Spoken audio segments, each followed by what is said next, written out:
Good evening, everyone.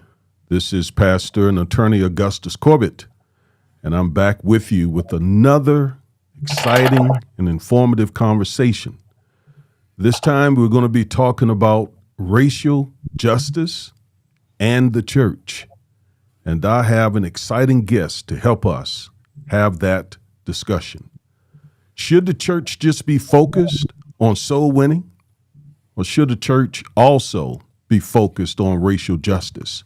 That is going to be the topic of our discussion today. Hang in there. We'll be back in just a moment. Get ready for a kingdom encounter.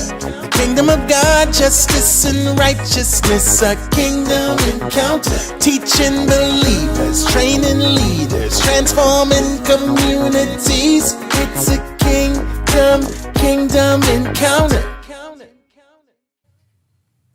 All right. Thank you for hanging in there with us. We're getting ready to get started with this invigorating discussion.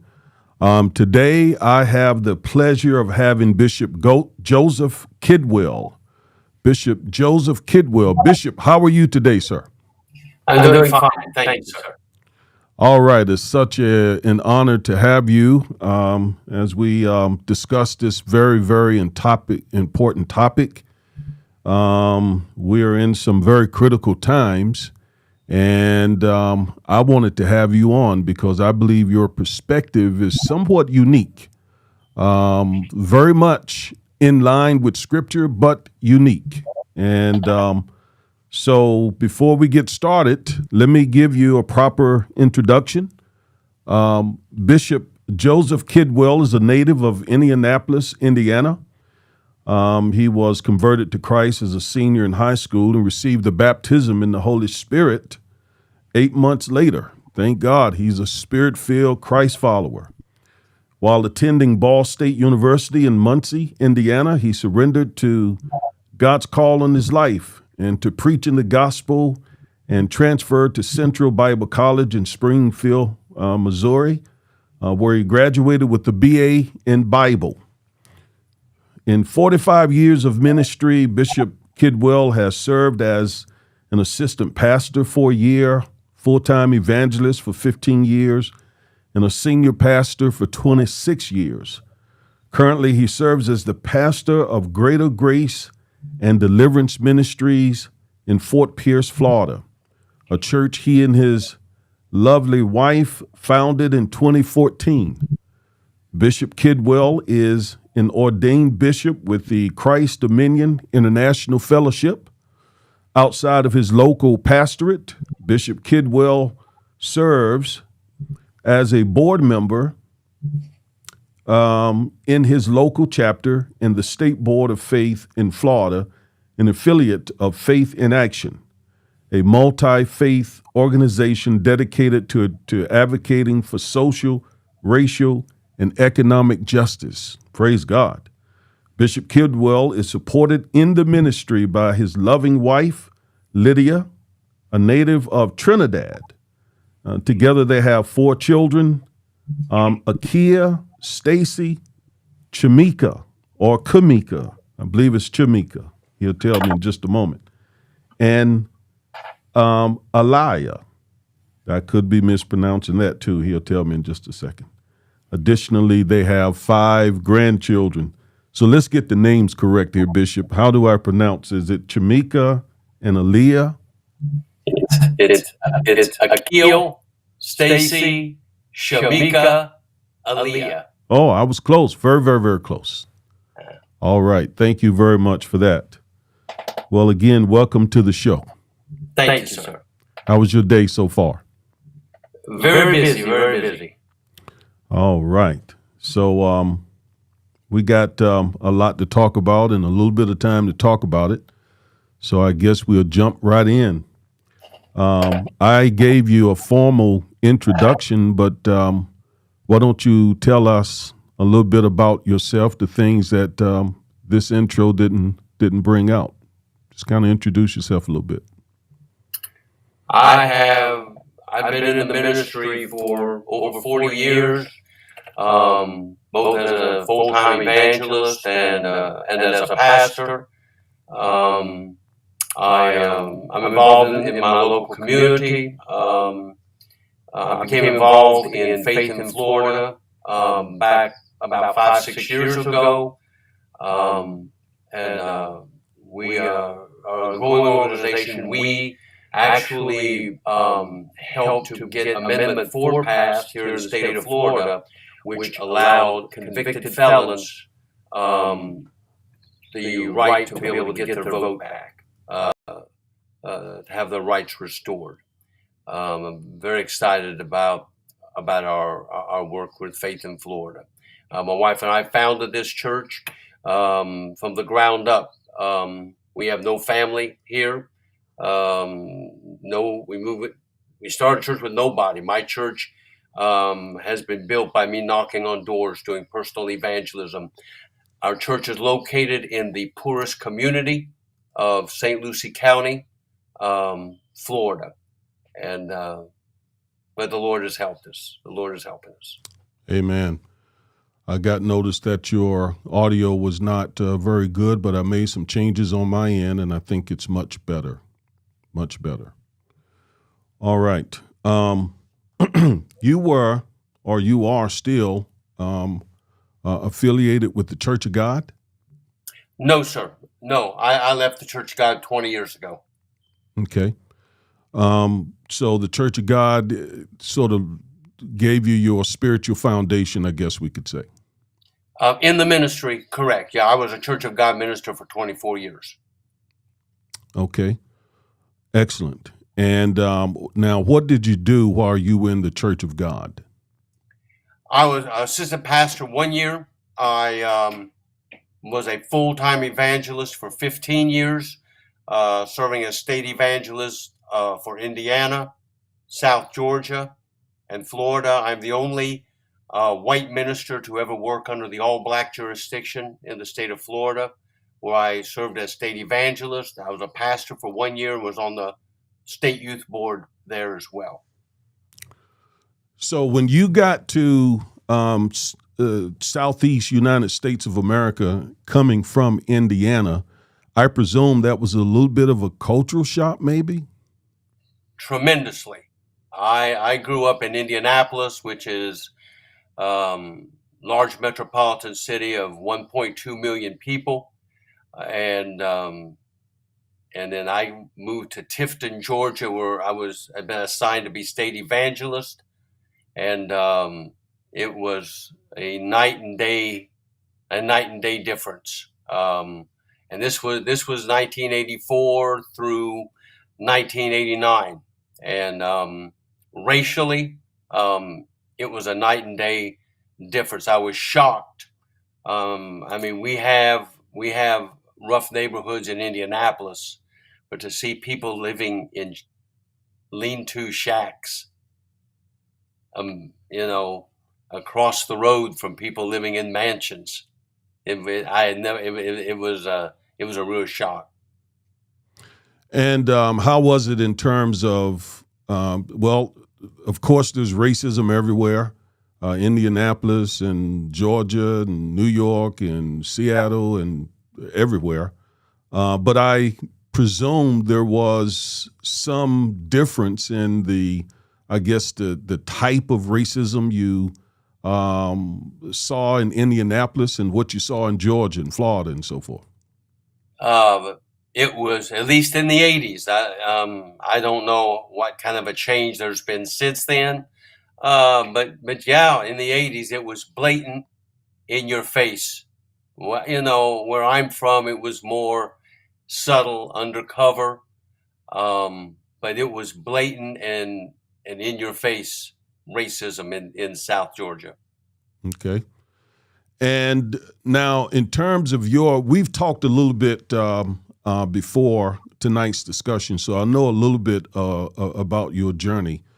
But you growing up a white gentleman in Indianapolis, were you taught in your family to be prejudiced, to be racist, or were you taught otherwise, or was it not just an issue at all? I never heard my parents ever speak disparagingly of African Americans directly. Never heard the N-word, never heard any racial jokes. And in fact, I remember when I was 4 or 5 years old, I'd been playing across the street with some other kids, and I came home and I had never heard the N-word before. It wasn't used in my house. And I didn't even know what it meant, but they were using it across the street. So I came home and I was using it. And my mama marched me in the bathroom and washed my mouth out with soap, literally, and said, "Son, we're not white trash like live across the street. We don't talk like that." Now, I do remember I was in the second grade, and in Indianapolis at that time, we're talking 1961, 62, 38th Street was the dividing line on the east side of Indianapolis between the black community and the white community. And I remember my mama telling my dad, I'll never forget, I don't remember what my dad said, but I remember my mama saying, "Max, the colored have moved across 38th Street. It's time for us to sell." You said the colored. She said the colored. Yeah, that's how my mama was raised in the sticks over on the Indiana-Ohio line. And so that was always the word that she used to describe African Americans. She used the word colored. And so we became the first people to sell in our neighborhood. And my parents moved far. In fact, they built a home farther north in Indianapolis. That's really the only negative thing that I ever heard out of my parents the whole time, was that. Okay. All right. So it's safe to say, it's fair to say that racism was not something that was just actively, blatantly taught in your home, which is a great thing. So when you moved out from home, you didn't have that as your context and your perspective, and which is awesome, and we need to see that more nowadays. Now, so let's now get back to Georgia. What in Florida? What brought you? What caused you to move to that area? I presume it was ministry, but could you tell us a little bit about it? Yeah, it was ministry. I felt like the Lord led me to South Georgia. The State Youth and Christian Education Director, newly appointed to South Georgia, knew me from Indiana. And so he got me scheduled for a couple revivals, and I was well received. And so I received an appointment as state evangelist, which meant that I got a stipend from the state headquarters.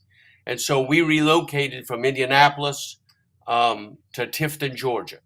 Okay.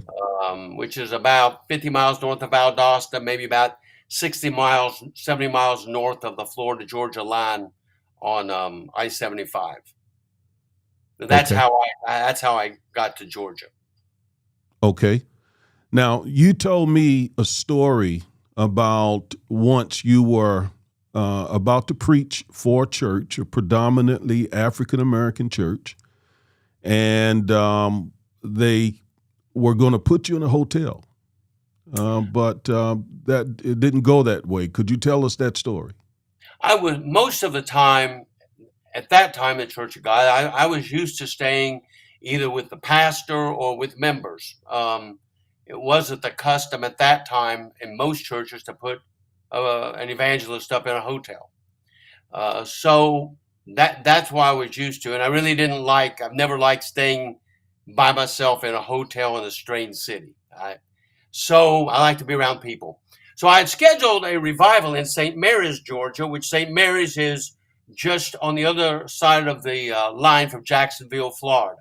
Bishop, let me interrupt you for a second. We hear you fine now. I made the correction on my end, so you can sit back. Yes, sir. You can sit back and Okay. just relax and so forth. We hear you fine. If there's a problem, they'll let me know and I'll let you know. Okay. Okay. All right, go ahead. And so the pastor, I was on the phone with him, and he said, "We're going to put you up in a hotel." And I said, "Well, I'm used to staying with members or with the pastor." I said, "Do you have somebody I can stay with?" And he was shocked. Now, to be sure, this was a black pastor. Yes, sir. Yes, sir. He said, "You mean you will stay with one of our members?" I said, "Yes, sir. I don't see a problem." He said, "Okay." This was 1985. And so I stayed with one of the members. We had a great revival. The next week, I was preaching over on the other side of the state and at a white church. And I was having coffee in the parsonage after the first service. And the pastor's wife, evidently news had gotten around the state that a white preacher had stayed with black members in St. Mary's. We have quite a few churches. At that time, we had 230 churches just in South Georgia alone. And so she said, "So you preached in St. Mary's last week?" And I said, "Yes, ma'am." She said, "Where did you stay when you were in St. Mary's?" I said, "With some of the members." And she said, "Oh, they have white members?" I said, "No, ma'am." She said, "You stayed with," and this was the pastor's wife, "you stayed with," and she used the N-word. Wow. And I said, "No, ma'am." I said, "I was there all week, and I saw about 200 black folk, but I never saw the first, and I used the N-word." And she said, "You ain't from around here, are you?" I said, "No," and I knew what was coming. I said, "No, ma'am." She said, "Where are you from?" I said, "I'm from Indianapolis, Indiana." She said, "Okay, yeah, I figure you're a Yankee. You don't know any better." So that was my introduction to blatant racism in the South. But then I found out, for example, I held a revival in Homerville, Georgia. 1987, they had just integrated the doctor's office. The doctor's office in Homerville had a room for blacks and a room for whites. This was 85, you said? That was 87 in Homerville. I remember I was driving with back to Tifton with an African-American couple. And we actually drove through Homerville. And I said, "Let's stop, get some barbecue." He said, "Keep on driving." And I said, "What?" He said, "Keep on driving." And he said, "You really don't know any better, do you? We don't go in places like that." He said, "If they even served us at all, it would be burnt or they would spit in the food." He said, "When you were eating there, did you see any black folks in there?" I said, "At the takeout window." He said, "Of course, you didn't see any sitting in there eating, did you?" I said, "No, I guess not." He said, "We don't go in places like that." This was 1987. I'm almost in tears hearing this. Be honest with you. It's heartbreaking. That particular couple, we were driving somewhere, we were driving through, and he's a pastor. He pastors right now in Valdosta, Georgia. But we were driving through Ocilla, Georgia. They ducked down. They said, "Drive 5 miles below the speed limit." He said, "And just let us know when you get out of town." They did not want to be seen in the car with me driving through Ocilla, Georgia. 1987, 1988. Wow. Yeah. And we're talking here about Spirit-filled Pentecostal Christians, right? Yes, sir. That's very discouraging, but it's real. people that speak in tongues, people who have the gift, the baptism with the Holy Spirit, should be way beyond that sort of racial prejudice, way beyond. We should be leading the way. And yet, we still find that sort of thing even in spirit-filled churches. Does that surprise you? Did that surprise you? Yes, the depth, the blatantness, the depth of what I saw in the South, in the Church of God, that was really the only churches I preached in.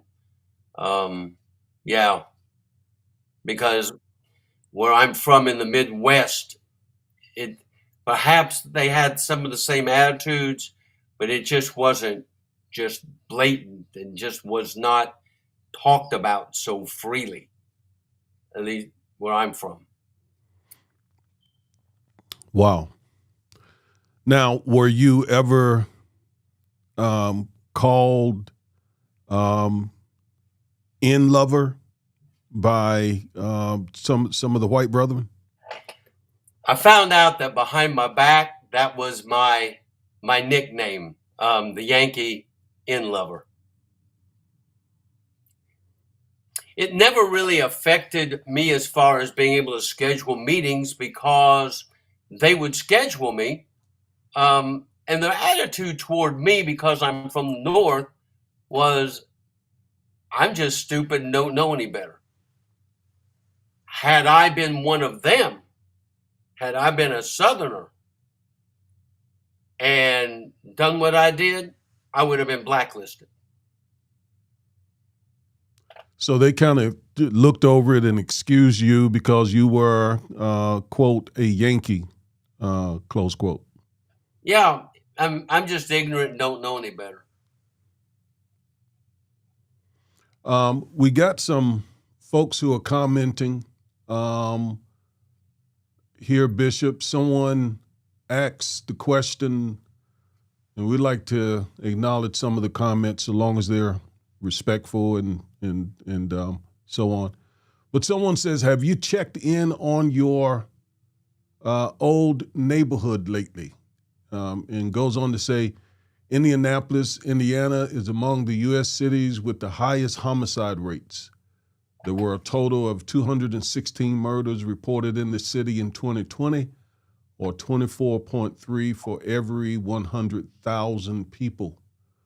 Not sure what he's getting at. Do you have any idea? I've heard a little bit. I've been gone 30 years.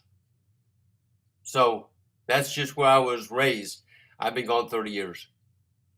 Okay. So maybe he'll clarify.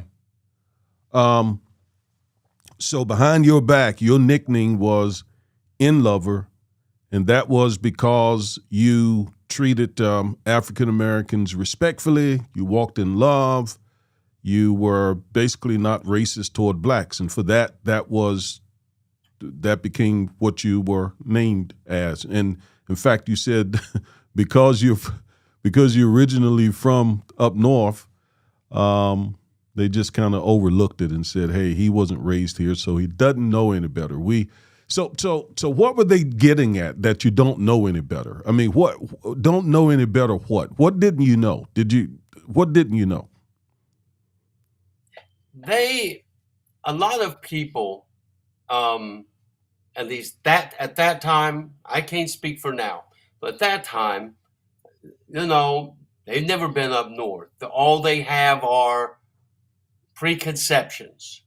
And so I guess they viewed the North as, and perhaps this even went back to the civil rights movement, where you had some whites from the North that went down and worked registering black voters and were involved in freedom. It may even go back to that, where they look at it like that we just have completely different attitudes up north than what they did in the South. Okay. But racism, as you said, is everywhere. And in fact, when busing began to be implemented you had some violence in the North, Chicago, Boston, particularly, that was as bad, or if not worse than anything that you had in the South. So that's really a misconception. Yes, that's true. And but it is. I'm a Southerner. It is more blatant and virulent in the South. It's everywhere, no question about it. But in the South, they flaunt it. I mean, they are not ashamed of it. They'll lay it out bare, just like what you found out.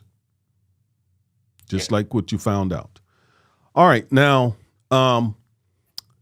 so eventually, your transition into the South also, I guess, got you started, got you interested in the fight for racial justice. How did that come about? The more that I interacted with African Americans, after Georgia, I moved to Florida, and it's kind of a long story, but the Church of God, even to this day, has a separate black jurisdiction. They have one that's predominantly white, though there are blacks that are in it, mostly from the Caribbean, but they have an all-black jurisdiction, and they have a Spanish jurisdiction. To this day, as far as I know, I'm the only white man to ever work under the black leadership and the black jurisdiction, headquartered in Cocoa, Florida. And so the more that I interacted with African Americans, the more I'm preaching in African American churches, in African American areas, I saw that even my views began to change. That I think that I didn't understand why so many African Americans still claimed racism until I actually was involved in African American communities, staying in African American homes, began to witness police brutality with my own eyes, relationships that I began to develop, and I hear personal stories from people that were now my friends. And I think that this is probably the biggest barrier to us being able to really change things is when if a white individual does not have close friendships with African Americans, they are not going to be able to see things from another perspective. Okay, you said a mouthful right there. You said a mouthful right there. But I want to go back. So before you, again, had this sort of transformation in your thinking about racism, were you what, indifferent toward claims of racism? Or did you simply just not believe blacks who, said that racism was still very prevalent in America? Were you indifferent, or were you just in denial about it? I would say skeptical.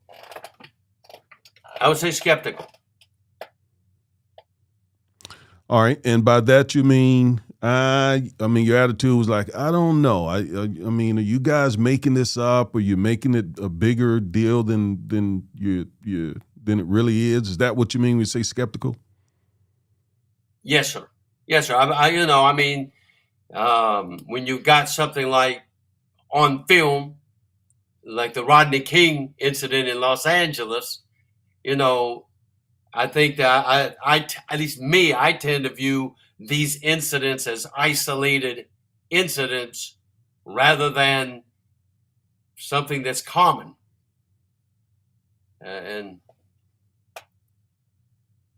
But then you begin to see that it was more prevalent than you originally thought.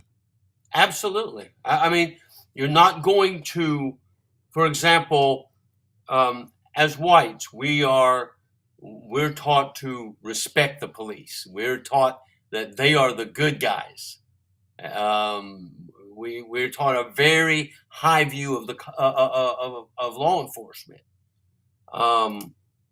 If a white person stays in the white community, that's all they're going to see. But if you develop friendships with African Americans, people of color, if you hang out in the black community, you see that those cops, some of them don't behave the same way in the black community as they do in the white community. That's just a fact. In fact, I believe you work with juveniles today, right? That's my secular employment. Yes, sir. We'll come to that. When I saw the Rodney King beating for the first time some years ago, I remember asking my friends, what's wrong? Is that illegal? Because that was commonplace in my community. I didn't know what they were making a big deal about with the Rodney King beating, because in my community, Bishop, every time the police came to arrest someone, that person got beat. Every time. And the severity of the beating varied, but they were not going to get arrested where I came from, a little small town in North Carolina, without coming out of that encounter with a black eye, a knocked out tooth, a broken something or something. It happened all the time. So that when I saw Rodney King, I'm like, whoa, I mean, that's commonplace. And I think with the advent of the cell phone, we're able to see now, how prevalent it really is. So you went from a skeptic to an activist. Is that fair to say? Yes, sir. Okay. Wow. This is so interesting, so invigorating. From a skeptic to an activist. So you, a bishop in the Lord's church, and you said something too. I don't want it to be overlooked. You said, to your knowledge, you are the only white pastor in the Church of God who is under the leadership of a black bishop. Is that right? Yeah. When I was in from 1989 until 1996. Yeah, I worked under the COCO office in Florida, which was a black jurisdiction. And that was just unheard of in the Church of God. Absolutely. Intentionally. Absolutely. And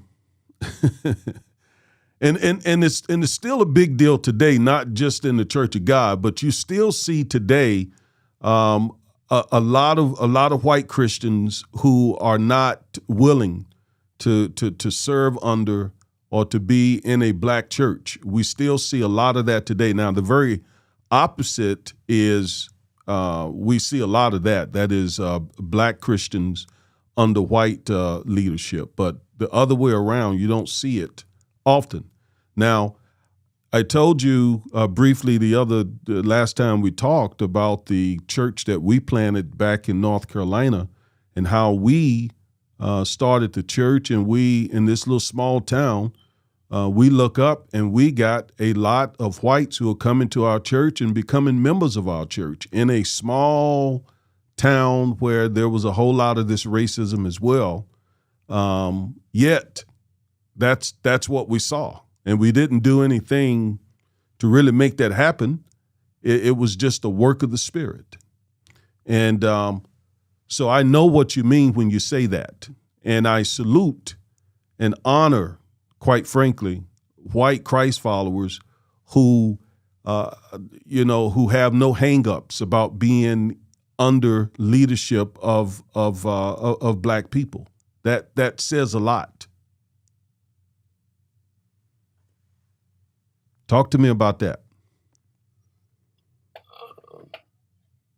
It's just no big deal to me. I mean, my on my job, my two supervisors are black. The supervisor over them is black. The supervisor over them is black. In fact, in my secular employment in the last 20 years, most of my superiors have been black. I mean, I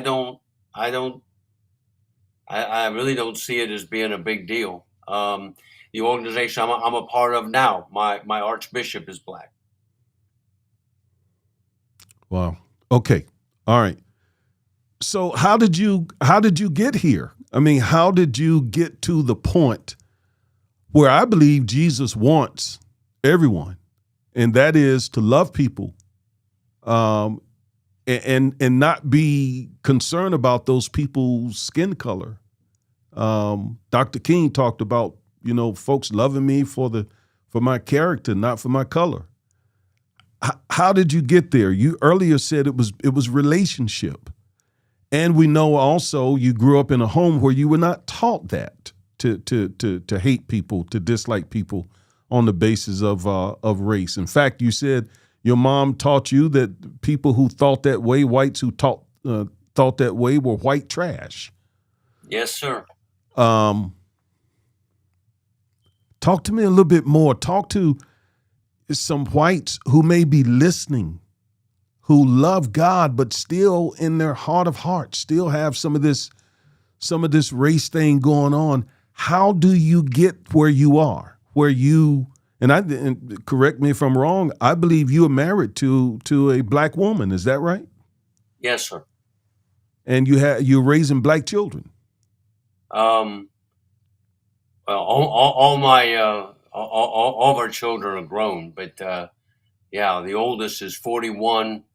The youngest is 27.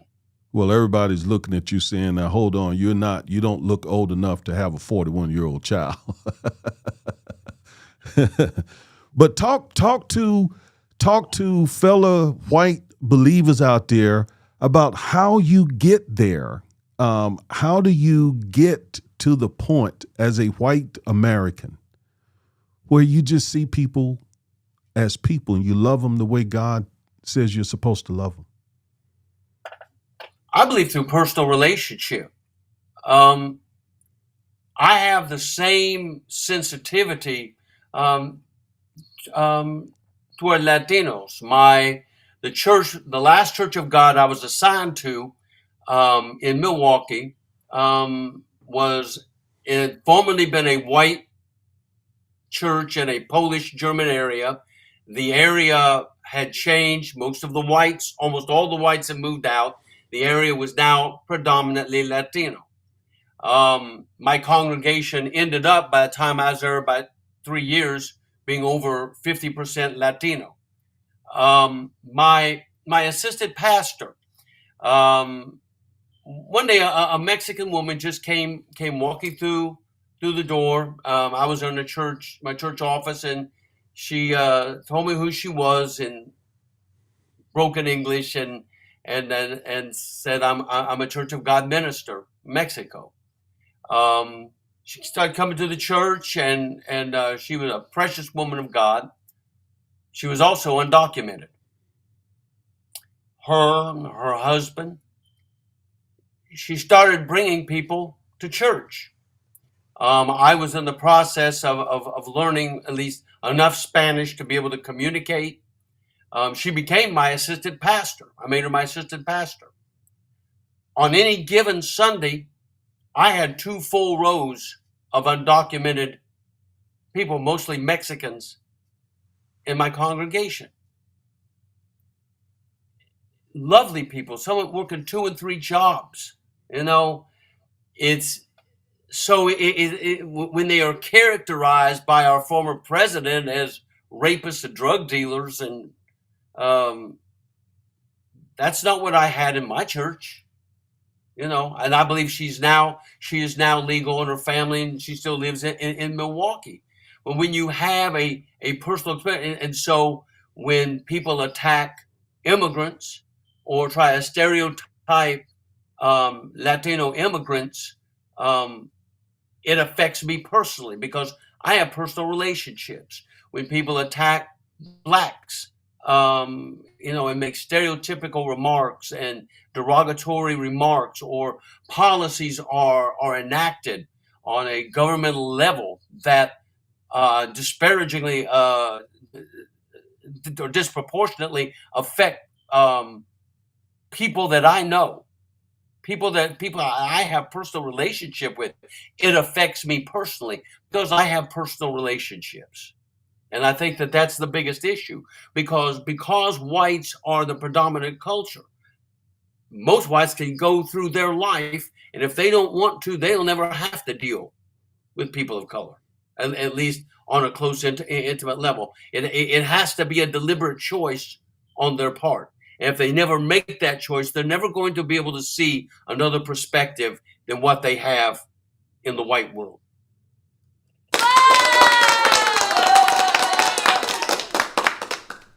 We had to give you an applause on that. In fact,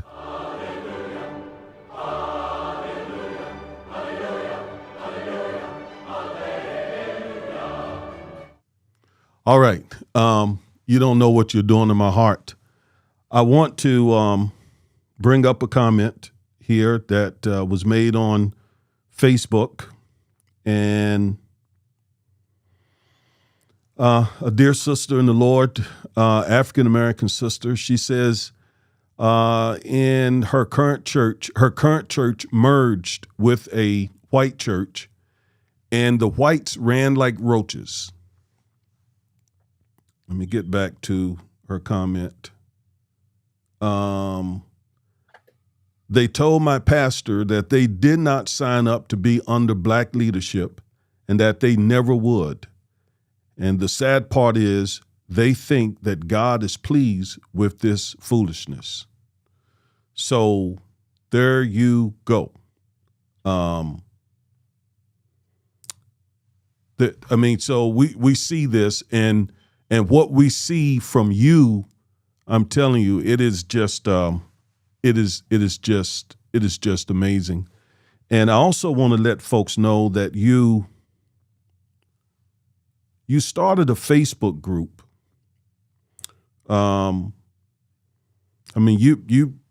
You're walking the walk. I mean, you're not just talking the talk here. You're walking the walk. You started a Facebook group called the Pentecostal Christians Advocating for Racial and Social Justice.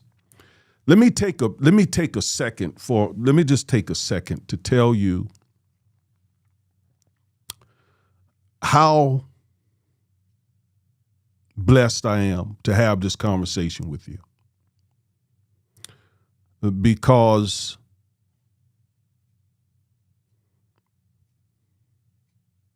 so many believers do not see the importance of believers, Christians,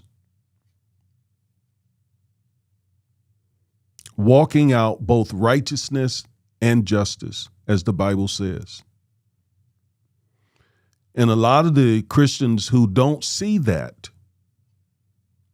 are Pentecostal Christians. The Baptists, the Methodists, you oftentimes will find them involved in racial justice. Dr. King was a Baptist minister.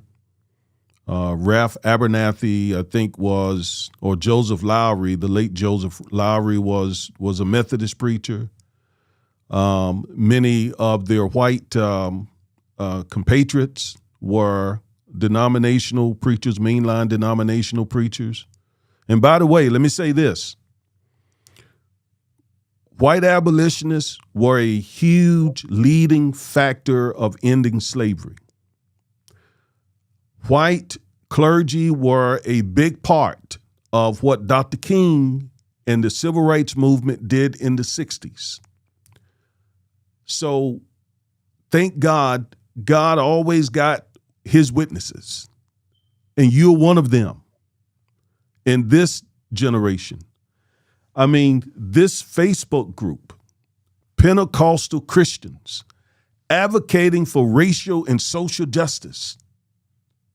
I mean, that says so much. A white, Pentecostal, spirit-filled Christian created a Facebook page and is involved in the community. One of the things that you're doing, you told me, is you met recently with a group of folks who are trying to make sure Trump and the MAGA crowd don't, get, don't use the big lie to get a whole lot of folks reelected or get folks elected in 2022 and in 2024. So I want you to talk about that here in just a second, but I want to give you your flowers. I want to tell you how much you bless me.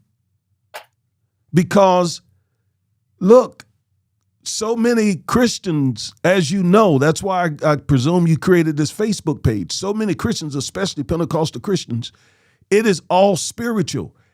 We don't do the social justice. We don't demand justice. We don't do that. We're not, because so many are not to that point. They don't understand that God's kingdom is based on righteousness and justice. And so I almost feel a bit of validation talking to you. Talk to me a little bit about that. It just blesses me. I mean, I appreciate that, but it doesn't seem like a big deal to me. It just doesn't seem like a big deal to me, at all. Well, thank God for your humility. I honor that as well, but it is a big deal. It is a huge deal for a white Pentecostal pastor in this day and time, especially in this day and time, right? When nearly all the white preachers are on the mega train. And here you are, a lone voice in the wilderness, saying, no, God is a God of justice as much as he is a God of righteousness. What are you doing with the upcoming elections? I'm planning on signing up to be a poll worker. I normally work in campaigns, and I certainly am going to be working in Val Demings' campaign for Senate here in Florida. She's running against Marco Rubio. But I want to sign up as a poll worker. I've never worked the polls before, but what's happening is that I don't know if it's true around here, but I know that there are a lot of places where longtime poll workers are even scared to even work anymore, and they're being replaced by Trump supporters who don't believe in democracy. They want to win if they have to cheat to win. So I plan on signing up as a poll worker. And what was I presume I know why you started the Facebook group, which has grown. You have 374 members in this group. Why did you start the Pentecostal Christians advocating for racial and social justice? Why did you start that group?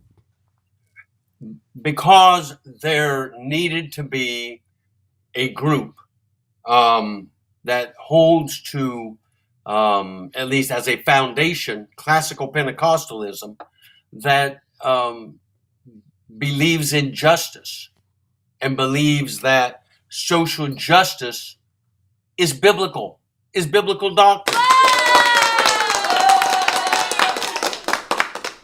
I had been a part of a couple of other Pentecostal groups where they were very political, and they were right-wing leaning. They were Trump supporters. I was one. I left. Two others I was removed from, and so I felt like there needed to be a platform because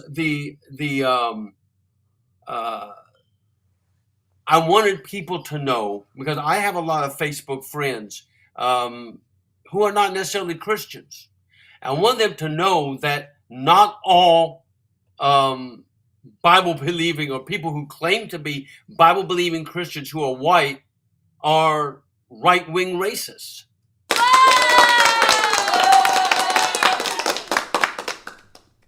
Evangelical Christian, there was a time when to be an evangelical meant that one believed in the authority of Scripture and the necessity of personal salvation. But somewhere along the line, they have drifted away from that, and they have embraced right-wing extremism. They actually set Trump, to me, up as an idol.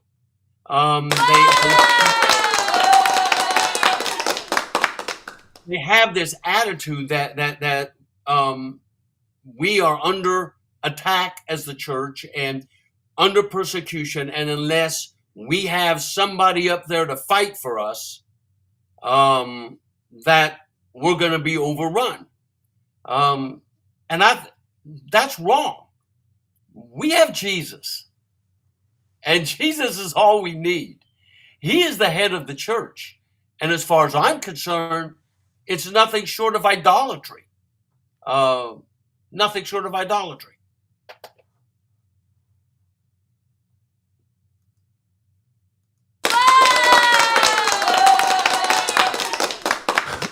Now, some of this Trump MAGA evangelical white Christian reaction, and I think a lot of it is a reaction to Barack Obama, his election and re-election, which I think said to white America that the country is being taken over by blacks, liberals, etc.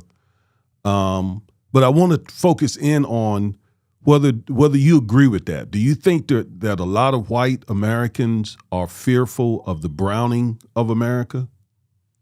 Absolutely. And that is and Trump has tapped into that.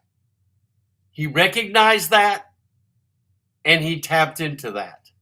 That's why we can't get a comprehensive immigration agreement. That's why the Dreamers, who were brought here as children, are still in a no man's land legally, and they're residents but hanging by a thread. It's why we cannot have a common sense immigration policy where we can have guest workers come in for a period of time and then go back, because so many whites, particularly on the right, are absolutely terrified that we are going to be a minority, and this is their mentality, in our own country. Because their view is, this is our country. And these people are trying to take our country away from us. That's the mentality.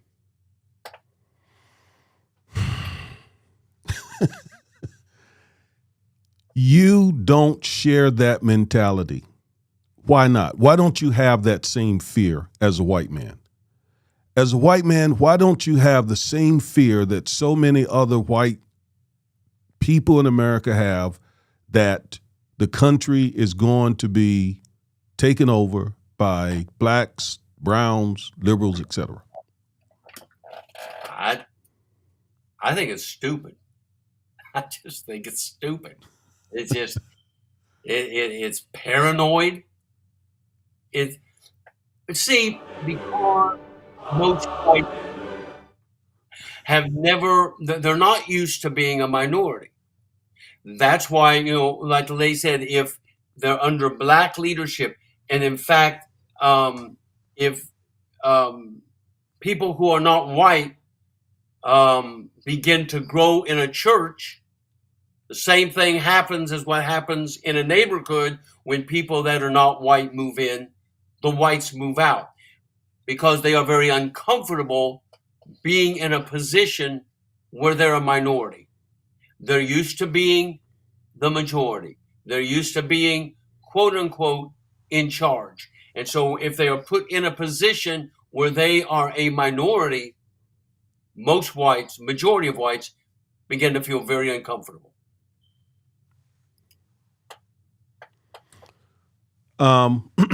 Dear Sister Ave says on Facebook, Bishop, it is a big deal for us as people of color to see you stand up even in the face of adversity.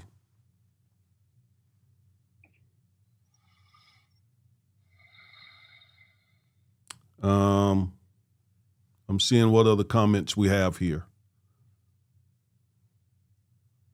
I completely, totally ditto what she just said. And I told you that off the air. And it's one of the reasons why I wanted you up here. It gives us some hope. Because many of us have, over the years, we've been very supportive of our white Christian brethren. We've been partners in their ministries. We have given. We have attended their conferences. We have been brethren. And to see them just embrace this fear, this, this white supremacy, Trump and all his stuff, has been disheartening for a lot of Black Christians particularly. So you are a breath of fresh air. You are a breath of fresh air.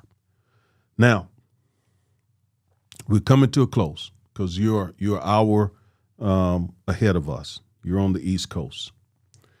Just a couple more questions.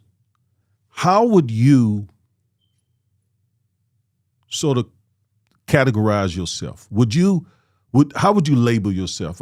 First and foremost, obviously, a Christ follower. Politically, are you liberal? Are you conservative? Are you libertarian? How do you any of those titles, any of those labels? Probably on most issues. There are some issues in which I'm very conservative, extremely conservative. I would say overall, I would probably say center left.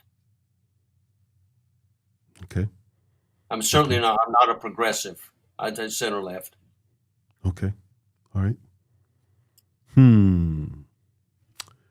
Do you believe that systemic racism exists today, and if so, to what degree? Absolutely. Absolutely, to a tremendous degree. I believe we have made progress. Certainly since the 60s, when I was a child, we've come a long way. It's not as blatant. It's not the in-your-face racism that, or segregation that we used to see. But the white privilege is a reality. It is a reality. As I told my black stepson, who was born and raised in Trinidad, came here when he was 17 or 18. He's a chief petty officer in the Navy, has been in the Navy for 20 plus years. But I told him, you will not be treated the way that I'm treated if you're pulled over by law enforcement. I told him, whatever you do, you keep your hands on the steering wheel and do not do anything to provoke the officer. I said, because you're not going to be treated like I'm treated. Well, I told him that because I'm white and he's black, and white privilege is a reality. I'm going to be treated different by law enforcement than he's going to be. Okay. Wow. So, so when the Trump crowd denies both systemic racism and white privilege, that's your response. Yeah. That's absolutely not true. It's absolutely real. It's absolutely real. We had moved, my wife and I, my wife who's black, soon after we were married in 2008, she was driving through our mostly white neighborhood in West Milwaukee. And until the West Milwaukee police figured that she lived there, she was followed. She was followed. They never stopped her, but she had a squad car following her for a couple of weeks. So they finally figured out, oh, she's married to that white guy. Nobody ever followed me. Wow. I want to ask you a personal question. You don't have to answer it at all. Did you vote for Barack Obama? Yes, sir, both times. In fact, I worked in the Obama campaign in 2012.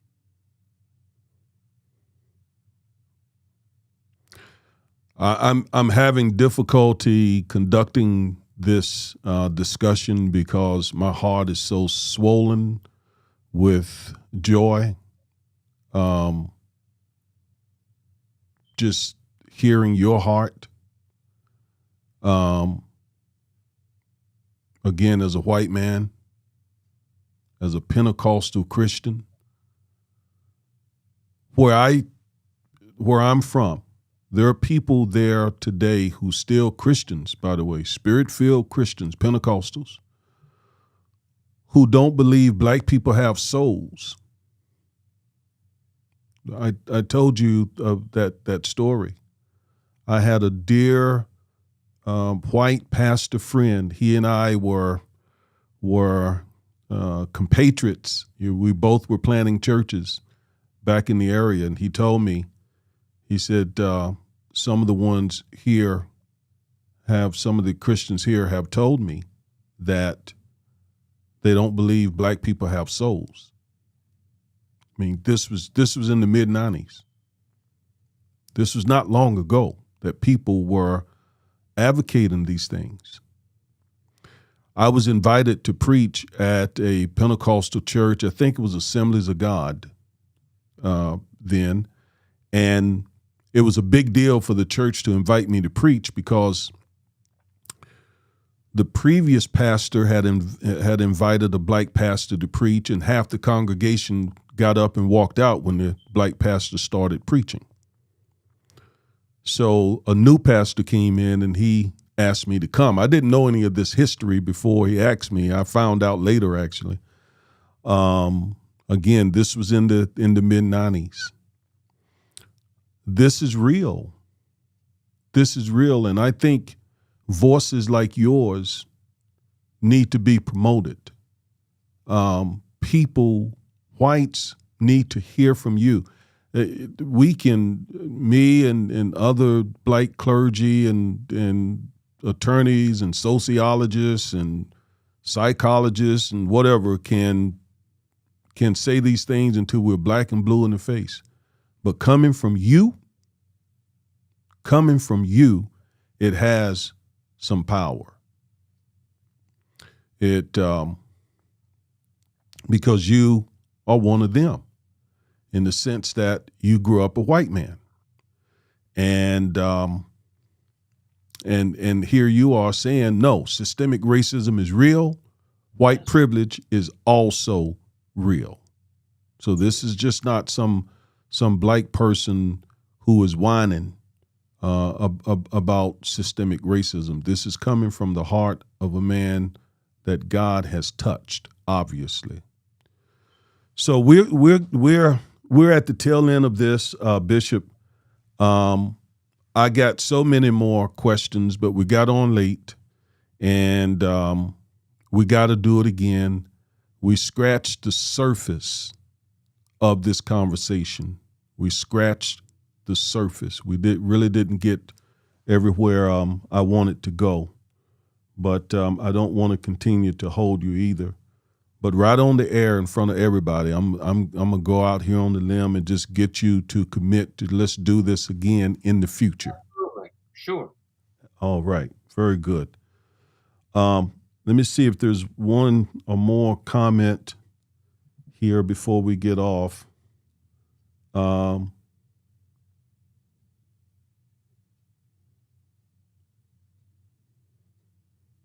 My sister, Sister Steph Montgomery, she's a committed Christian. She's originally from New York State, and she moved to Florida. And she also says that back in New York, where she was raised, blacks and whites worshiped together. But when she got down to Florida, down south, there was you couldn't find that. And if you did, again, it was a white pastor who were pastoring black people. So, I think folks listening to you today are just blessed by your perspective and your activism. You're not just saying these things. I mean, you got receipts. You are involved in the movement.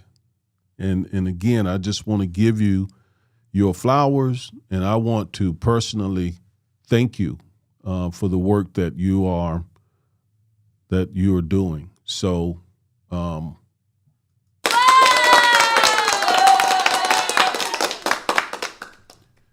in your humility, you may not think it's a big deal, but it's a big deal. And so thank you for all your work. Thank you for joining us tonight. And we're going to let you go. If there are any parting words, here would be a great time to give them. I think I am currently reading, I'm about a third or half of the way through the book, The 1619 Project.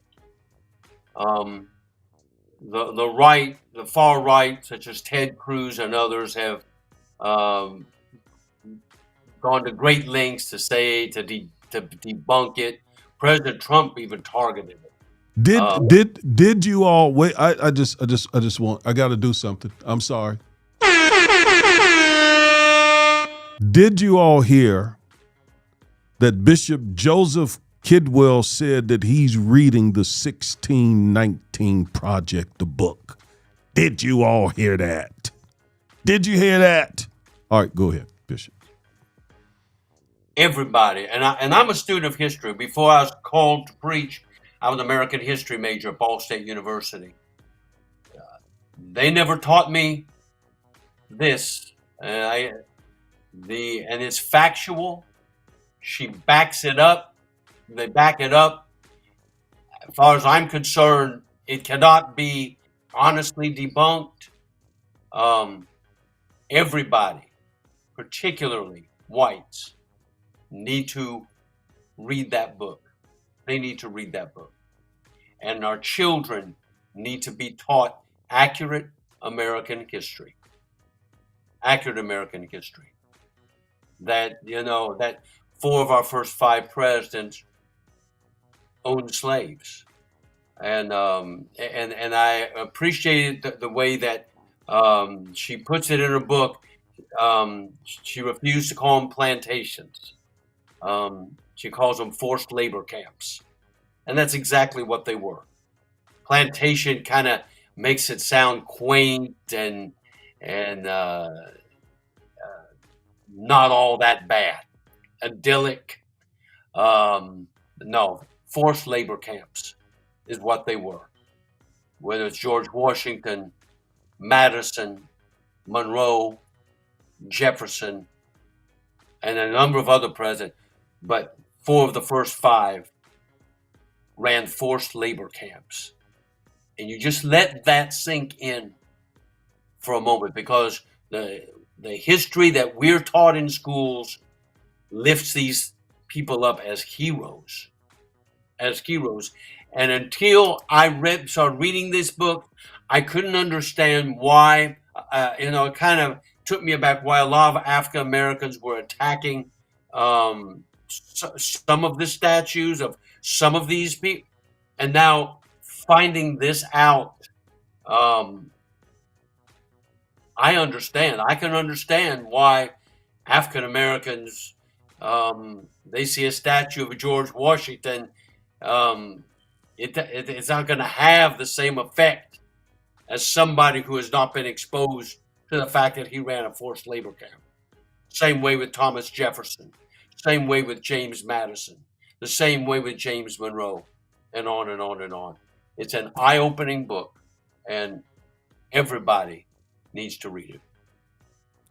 So you would be what the Trump crowd call woke. You know what? It's just wanting the truth. It's a matter of wanting the truth. Okay. Again, we scratched the surface, you all. There's so much more here. I pray that you were blessed like I was. There were times in this interview that it was hard for me really to get through because my heart was just so swell listening to this man, this brother, this bishop, this preacher, this believer, this Christ follower, really show white America where it needs to go. They need to hear from him. They need to hear from him. We'll make this country a much better place. Bishop, once again, thank you. Thank you so much. This won't be the last time. We're out of here. We love you all. God bless you all. Bye-bye.